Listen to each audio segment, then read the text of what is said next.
Hello and welcome to GST Pathshala. आज की video में हम जीएसटी अमेंडमेंट्स डिस्कस करेंगे। ये अमेंडमेंट्स जुलाई 2020 में होने वाले सीए, सीएस और सीएमए एग्जाम्स के लिए रेलिवेंट है। इस वीडियो में प्लेस ऑफ सप्लाई और वैल्यू ऑफ सप्लाई के अमेंडमेंट्स कवर्ड है। तो let's get into the video. First amendment pharma sector में होने वाली रिसर्च एंड डेवलपमेंट एक्टिविटीज से रिलेटेड है। आपको पता होगा, जब भी कोई नई मेडिसिन या ड्रग बनती है तो उस प्रोसेस में हर स्टेज पर रिसर्च एंड डेवलपमेंट किया जाता है। सबसे पहले मॉलिक्यूल डिस्कवरी एंड डेवलपमेंट होता है, फिर उसका कंपाउंड डिजाइन किया जाता है। वो ड्रग लॉन्ग रन में कितने टॉक्सिन्स जनरेट करेगी, उसकी क्वालिटी और शेल्फ लाइफ कितनी होगी, ये बातें रिसर्च से ही पता चलती है। मेडिसिन बनने के बाद उसके इफेक्ट को पहले एनिमल्स पर चेक किया जाता है और फिर ह्यूमन बींग्स पर। इन सारी रिसर्च एंड डेवलपमेंट सर्विसेज पर ही पूरा फार्मा सेक्टर डिपेंडेंट है। इंडिया में ऐसी बहुत सारी कंपनीज है जो रिसर्च एंड डेवलपमेंट की सर्विसेज फॉरेन क्लाइंट्स को प्रोवाइड करती है और इंडियन गवर्नमेंट को फॉरेन एक्सचेंज अर्न करके देती है। पर कुछ केसेस में इनकी प्लेस ऑफ सप्लाई इंडिया में ही आती है due to existing provisions of IGST act. इसकी वजह से इनको टैक्स पे करना पड़ता है। Reason being, export of service की डेफिनेशन में फॉल करने के लिए 5 कंडीशन सेटिस्फाई करनी पड़ती है। लोकेशन ऑफ सप्लायर इंडिया में हो, location of recipient outside India हो, place of supply outside India हो, कंसिडरेशन फॉरेन करेंसी में आनी चाहिए या इंडियन करेंसी में भी चलेगी अगर आरबीआई परमिट करती है तो, और सप्लायर और रिसिपिएंट सेम पर्सन के एस्टैब्लिशमेंट्स नहीं होने चाहिए। इस पर्टिकुलर रिसर्च एंड डेवलपमेंट के केस में प्लेस ऑफ सप्लाई इंडिया में आ जाती थी, जिसकी वजह से इन कंपनीज को फॉरेन एक्सचेंज अर्न करने के बाद भी टैक्स पे करना पड़ता था। इस सिचुएशन से बाहर निकलने के लिए गवर्नमेंट ने एक नई नोटिफिकेशन इश्यू की है 4/2019 इंटीग्रेटेड टैक्स।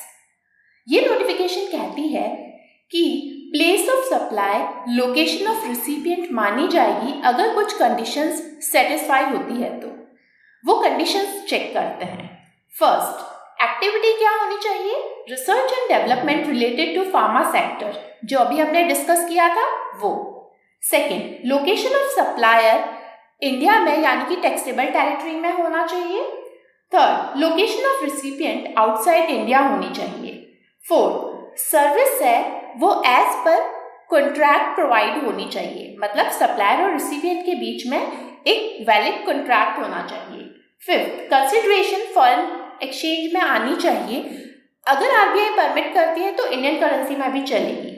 सिक्स्थ, सप्लायर और रिसिपिएंट एक ही पर्सन के 2 एस्टैब्लिशमेंट्स नहीं होने चाहिए। तो अगर ये टोटल 6 कंडीशन सेटिस्फाई होती है तो place of supply location of recipient मानी जाएगी, यानी कि इस पर्टिकुलर केस में location of recipient non taxable territory हो जाएगी। नेक्स्ट अमेंडमेंट भी एक सर्कुलर है जिसमें बोर्ड ने 2 इश्यूज क्लैरिफाई किए हैं। पहला इश्यू है पोर्ट पर कार्गो हैंडलिंग सर्विसेज से रिलेटेड। पोर्ट पर loading unloading of wagon, siding of wagon, taking off cargo जैसी सर्विसेज प्रोवाइड होती है। इनकी प्लेस ऑफ सप्लाई को लेकर एम्बिग्विटी थी कि इनको इमूवेबल प्रॉपर्टी यानी पोर्ट से रिलेटेड सर्विसेज मानेंगे और सेक्शन 12(3) या 13(4) में इनका प्लेस ऑफ सप्लाई डिटरमाइन करेंगे या जनरल प्रोविजन में जाकर इनका प्लेस ऑफ सप्लाई डिटरमाइन होगा। इस मैटर पर बोर्ड ने क्लैरिफाई किया कि ये सर्विसेज इमूवेबल प्रॉपर्टी से रिलेटेड नहीं मानी जा सकती है क्योंकि ये कार्गो हैंडलिंग से रिलेटेड है, इसलिए इनका place of supply general provision यानी सेक्शन 12(2) या 13(2) में जाकर डिटरमाइन होगा। इसी सर्कुलर ने एक और इश्यू पर क्लैरिफिकेशन दिया है। इश्यू ये था कि कुछ फॉरेन कंपनीज इंडिया में डायमंड्स भेजती है कटिंग और पॉलिशिंग के लिए। कटिंग और पॉलिशिंग के बाद इंडियन कंपनी डायमंड्स री एक्सपोर्ट कर देती है। इस पर एम्बिग्विटी थी कि ये सेक्शन 13(3) में फॉल करेगा या सेक्शन 13(2) में। इस पर बोर्ड ने क्लैरिफाई किया कि किसी भी गुड्स को जब टेम्पररी बेसिस पर किसी प्रोसेस के लिए इंपोर्ट करते हैं इंडिया में, इस कंडीशन पर कि प्रोसेसिंग के बाद उसे री एक्सपोर्ट कर दिया जाएगा, तो ये केस सेक्शन 13(3)(a) के प्रोविजन में फॉल करता है। ये प्रोविजन कहता है कि इस सिचुएशन में सेक्शन 13(3) नहीं लगेगा बल्कि जनरल प्रोविजन यानी कि सेक्शन 13(2) एप्लीकेबल होगा। So as per board clarification, इस सिचुएशन में services of cutting and polishing of diamonds का प्लेस ऑफ सप्लाई सेक्शन 13(2) यानी कि जनरल प्रोविजन में जाकर डिटरमाइन होगा।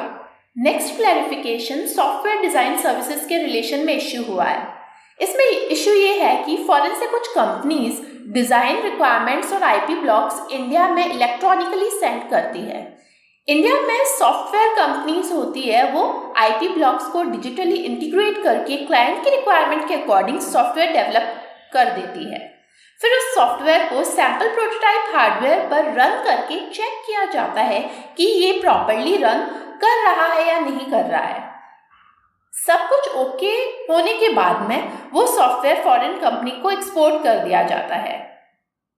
इस पूरे प्रोसेस में 2 सर्विसेज इन्वॉल्व है, चिप डिजाइन या सॉफ्टवेयर डेवलपमेंट सर्विसेज और टेस्टिंग ऑफ सॉफ्टवेयर सर्विसेज।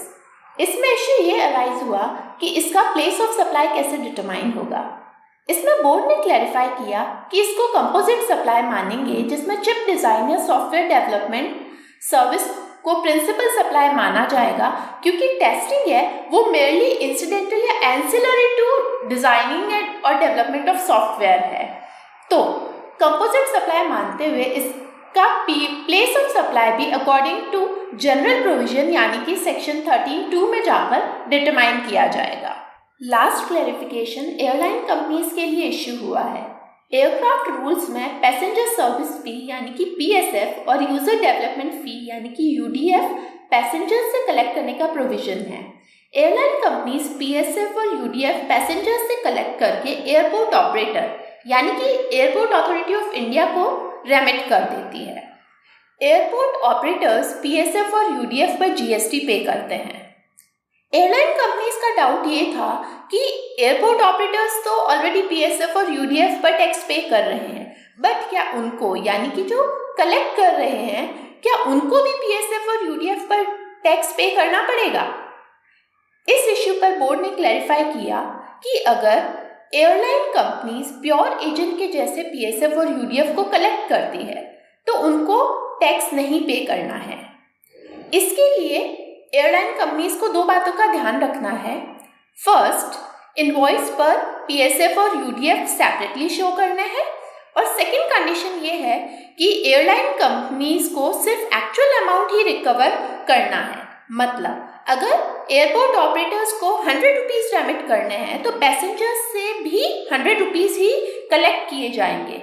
अगर एयरलाइन कंपनी उसके ऊपर अपना प्रॉफिट ऐड करके रिकवरी करती है, मतलब देने तो है 100 रुपीज बट पैसेंजर से 120 अगर कलेक्ट हो रहा है यानी कि मार्कअप किया जा रहा है, तो उस सिचुएशन में प्योर एजेंट की कंडीशन है वो सेटिस्फाई नहीं होगी और PSF और UDF है वो एयरलाइन कंपनीज के हैंड्स में टैक्सेबल हो जाएंगे। तो that's it for today's video. Happy learning.